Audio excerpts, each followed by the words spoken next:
Welcome to Light from Above. My name is David Kenney. I'm the preacher for the Church of Christ on Westgood Avenue in Wadsworth, Ohio. Glad you could watch the program with us. We're talking about 3 facts relating to Jesus Christ. In this one, we're going to talk about that Jesus lived and that he lives. We talked about that he was resurrected. And that's important because we're promised that we're going to be resurrected. And Jesus was resurrected. And we have confidence in those promises because of his resurrection. And then fact number 2 was that Jesus died, because once you realize that that's a supernatural event, some people sort of wonder, well, maybe he didn't really die. And we looked at that, and we looked at the evidence. It's very compelling that he really was put to death by Pilate, and there was verification there. There's really no doubt about it. And then fact number 3, that Jesus lived and that he lives. You know, there's critics that they criticize all 3 of these points. And it may surprise you that some people actually believe that Jesus, there was no such figure. Here's an example. Here's 2 books. Both of these are by George Albert Wells. Now, the first book, Did Jesus Exist? Now, this was from 1975. He later revised it. But he said that there was no such person as Jesus of Nazareth. But when the evidence started coming out, he came out with the Jesus myth. And he admitted there was some kind of figure, but he wasn't the person of the Gospels. There's some kind of mythological stuff put together from Hebrew wisdom and some tales of that territory and all that. And about that book, Anthony Flew wrote this recommendation for it. He's a critic as well, Christianity. He's passed away now. He said, here's a book which every believer and every unbeliever ought to read. Wells makes a thorough examination of all the available evidence, both Christian and non-Christian, concluding that it is impossible for us to know anything of any great importance about the life and teachings of a historical figure. Well, it's pretty plain, but they don't believe it. They don't believe he even lived. There was no significance about him at all. And they're not the only one. Take a look at this book. This is by Judith Hayes. She makes this statement, just whether or not Jesus was an actual historical figure is a subject of much scholarly debate. St. Paul, who was the real founder of the religion known as Christianity, barely discussed Jesus as a person and made no reference to his family. Jesus must remain a puzzle, historically speaking. He may have existed, and then again, he may not have. Well, I'm going to tell you, she doesn't know what she's talking about. She's obviously never read the epistles of Paul. I mean, how could she say that he barely discussed him as a person? That's absolutely ludicrous. But the people that want to believe that kind of stuff versus reading the New Testament, they'll probably gobble that thing up. And these people, you might think, well, that's just, a couple books that people put out. But what about this one? This was actually on billboard signs. This is from the Freedom from Religion Foundation. And it's interesting, Ron Reagan, this is the son of President Reagan, he made a statement. He did a news story. He's a part of this group. And this is what he said. Hi, I'm Ron Reagan, an unabashed atheist, and I'm alarmed by the intrusion of religion into our secular government. That's why I'm asking you to support the Freedom from Religion Foundation, the nation's largest and most effective association of atheists and agnostics working to keep state and church separate, just like our founding fathers intended.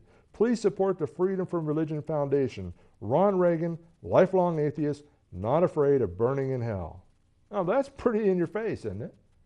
That's pretty much in your face. But is he right? No, he's not. He's not right. Incidentally, they had a banner like that up, but somebody stole it.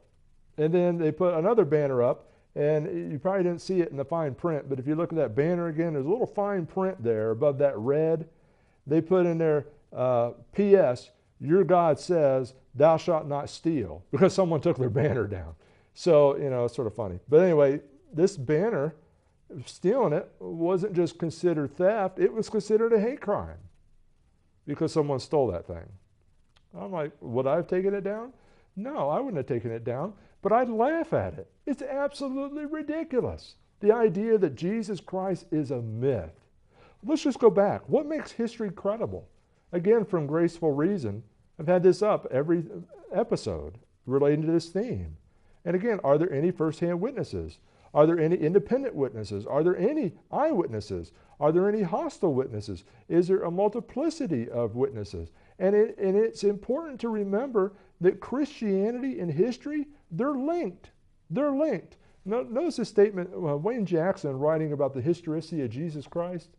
He made this quote, and I thought it was a significant one. I'll show you what he says. E.F. Harrison wrote, "Some religions, both ancient and modern, require no historical basis, for they depend upon ideas rather than events. Christianity is not one of these. The religion of Jesus Christ stands or falls upon the events of history. Did Jesus of Nazareth ever live? Are the New Testament data regarding him reliable? For Christians, this is a crucial issue." And there is no doubt about Jesus being a real person. He really lived. Take a look. I got a couple maps here to show you the Roman Empire. This is the Roman Empire in 44 BC. And you'll notice that it's going to change here a little bit. Take a look at it from 37 AD. Now take a real good look, and look how much that's changed. Now what has happened? Well, the empire has expanded. It's getting bigger, and it's getting larger. But Christianity is growing within that empire. By 37 AD, it had controlled all that area.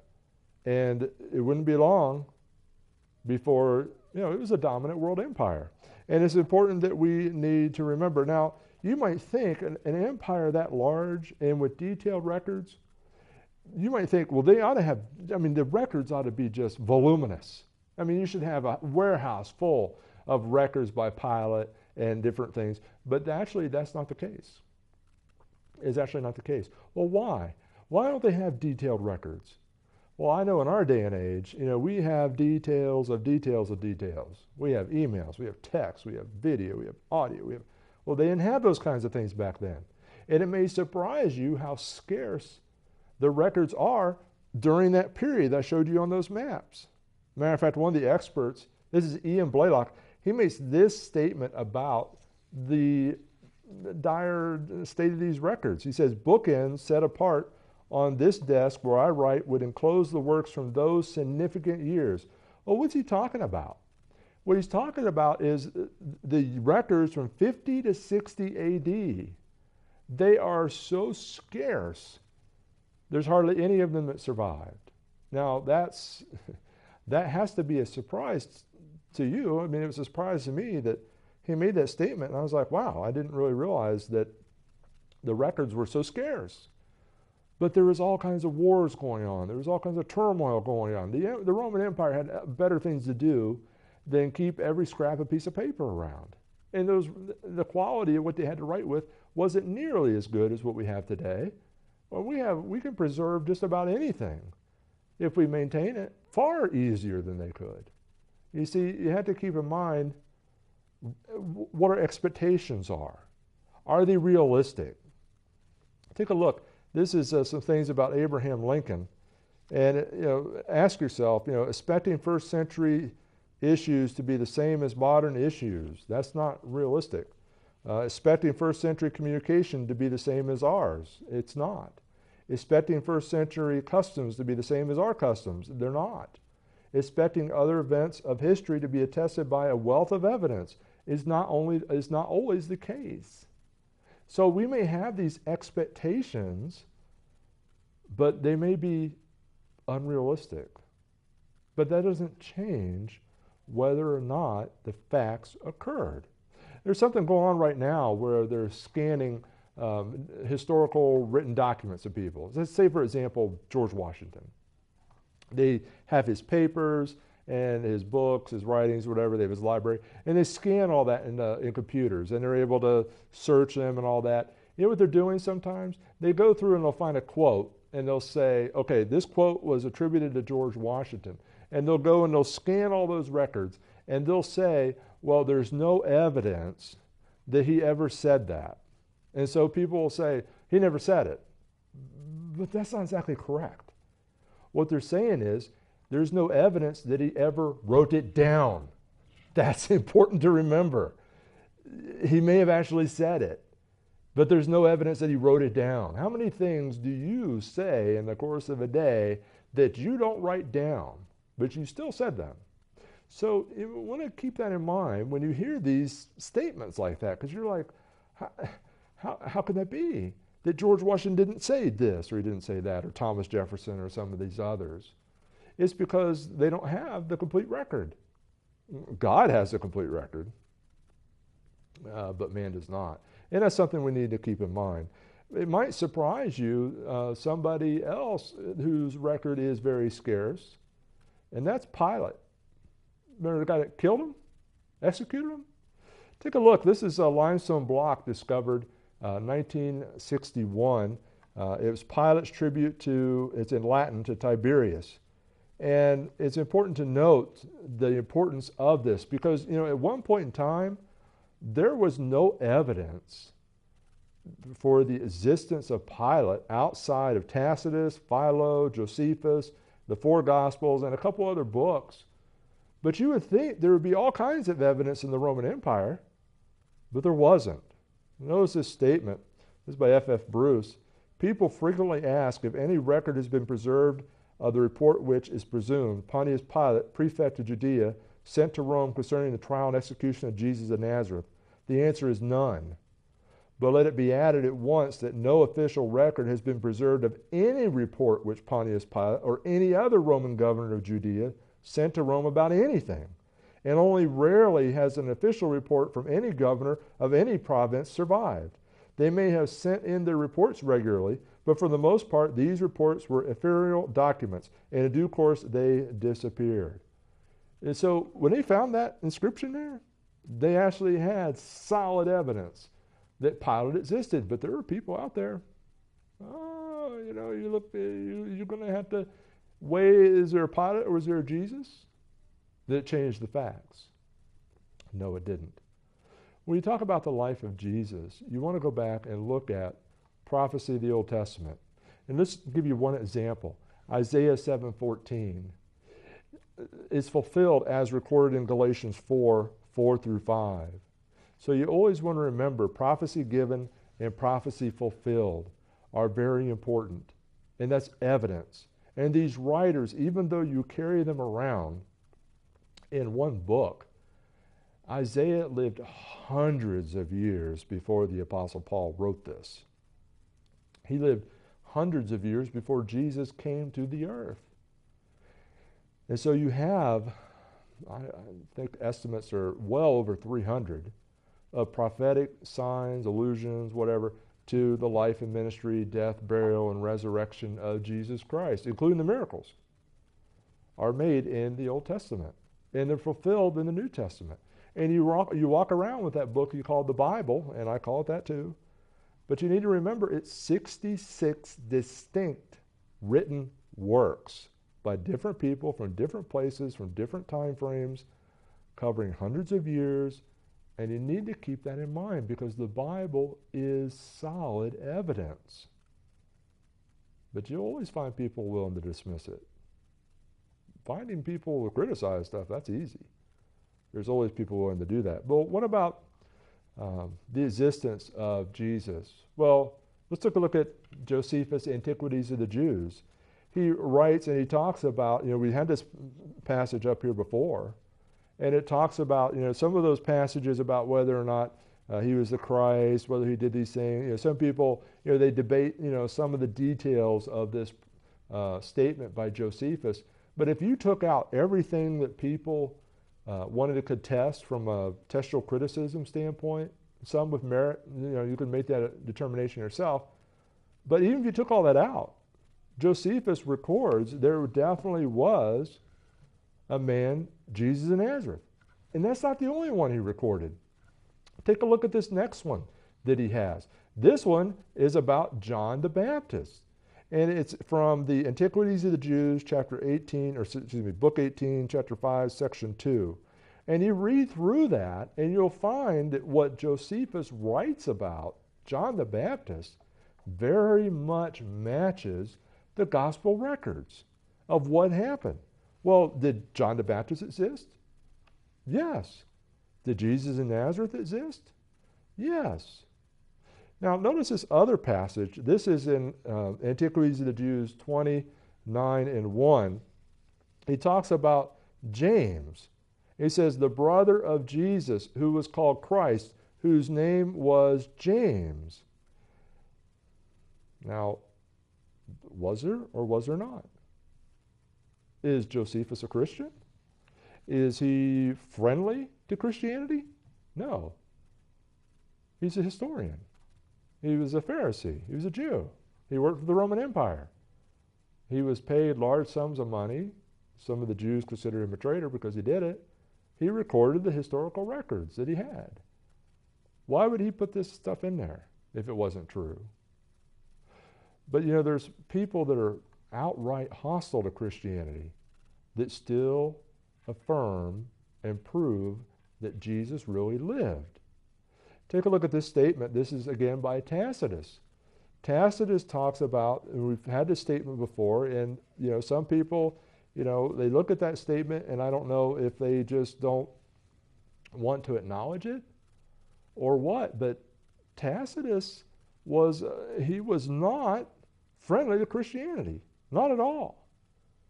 And there's no doubt about him writing about the existence of Jesus. Incidentally, that's in his Annals of Tacitus. That's considered classical reading.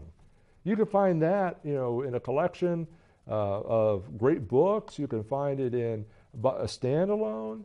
People read these Annals of Tacitus. They want to learn more. Well, that right there, that statement is in that book.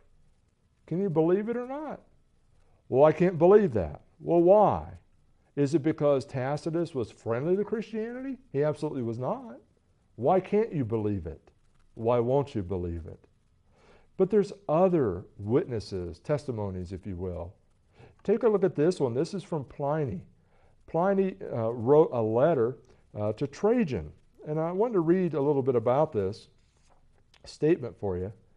This is what he wrote. They asserted, however, that the sum and substance of their fault or error has been that they were accustomed to meet on a fixed day before dawn and sing responsively a hymn to Christ as to God. Make note of that. And to bind themselves by oath not to some crime, but not to commit fraud, theft, or adultery, not falsify their trust, nor to refuse to return a trust when called upon to do so. When this was over, it was their custom to depart and to assemble again to partake of food, but ordinary and innocent food. Even this, they affirmed, they had ceased to do after my edict by which, in accordance with your instructions, I had forbidden political associations. Accordingly, I judged it all the more necessary to find out what the truth was by torturing 2 female slaves who were called deaconesses. But I discovered nothing else but depraved, excessive superstition. Was there really a Jesus of Nazareth? Was he really the Christ or not? Which one is it? Did he really exist? Or is he just, some made-up thing, as their freedom from religion says, with their separation of church and state? I put separation of church and state in there in quotes. You know why? Because that is not in the Declaration of Independence, is not in the Constitution, it's not in the Bill of Rights or the amendments. Bill of Rights are the first 10 amendments, all part of the Constitution. Separation of church and state is in none of that. It's actually in a private letter from Thomas Jefferson to a Baptist minister. Incidentally, I find this, if it wasn't so tragic, it would be funny. But Thomas Jefferson writes to this Baptist minister to assure him that what the atheists of today are trying to do, they weren't doing with that amendment. You look it up. Look it up. But separation of church and state is not in the Constitution. Now, I encourage you to look that up. But you'll hear it be talked about all the time as if it was. But let's take a look at this statement going on by Suetonius. Now, Suetonius wrote a series of biographies about the Roman Caesars, and I went and grabbed their busts and likenesses there that you can see of. But he makes a statement in the life of Claudius. He says, as the Jews were making constant disturbances at the instigation of Chrestus, he, Claudius, expelled them from Rome. Now, Chrestus, let's talk about Christ. Now, it's interesting, those wanted to debate whether, they want to debate this statement here. But it's interesting, the New Testament records this event in Acts 18 and verse 2, this expulsion. They record it. It's a historical fact. It's a historical fact that Suetonius records and the New Testament records in Acts 18 verse 2. Now, how can people say that Jesus is not a historical figure, that he wasn't a man that walked the earth as men do? How can they say those kinds of things? Well, they can say all kinds of things they want, but it doesn't change the evidence.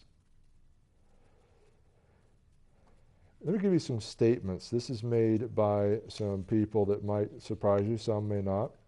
This is by a statement by Bruce Metzger. Now, Bruce Metzger was a Presbyterian, believer in Christianity. And he makes this statement in his book, The New Testament, Its Background, Growth, and Content. Today, no competent scholar denies the historicity of Jesus.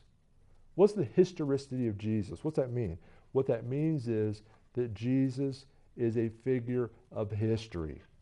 No competent scholar denies that. So if people deny that, is Metzger saying they're incompetent? You better believe that's what he's saying, because the evidence is overwhelming. Bart Ehrman, he's a pretty famous person right now. He has problems with textual criticism and things like that. I don't agree with everything he says. There's a lot of things I don't agree with what he says, but I agree a lot with what he says here. He certainly existed, talk about Jesus, as virtually every competent scholar of antiquity, Christian or non-Christian, agrees based on clear and certain evidence. He lives. Another book I was looking at, this is by Robert E. Van Voest, or Vorst, I'm not sure how to pronounce that, but he wrote a book called Jesus Outside the New Testament, an introduction to ancient evidence. And this is what he wrote: the non-historicity thesis has always been controversial, and it has consistently failed to convince scholars of many disciplines and religious creeds.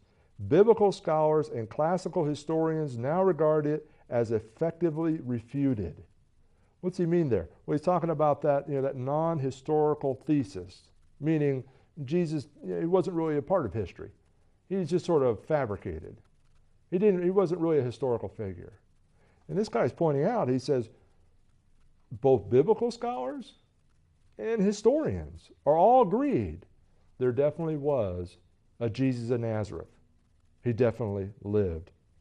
There are others that could be cited as well. For example, Polycarp. Polycarp knew the Apostle John. He was a student of John. He was, they testified about him. And we have all this testimony.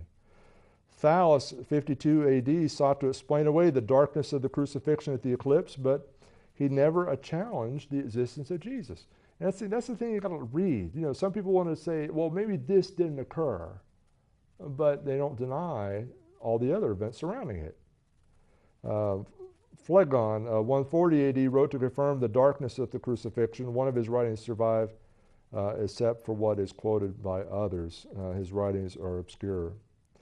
So when we think about these kinds of things, we can know that the pictures of these tombs, I showed you those before, these founders of these other religions, they're in their graves still. Jesus Christ lived, he died, he was buried, and he was resurrected. And we have more than sufficient evidence to know that those things are true. Thanks for watching our program today. Before we close our program today, we'd like to take a moment and review this roadmap to heaven with you, since the matter is so serious. There are many incorrect set of directions out there, and sadly so many people are following them. For example, some people have been given wrong turns. They believe things such as faith only, works only, or grace only. Or some attempt to change the order of the turns, being baptized before they even believe.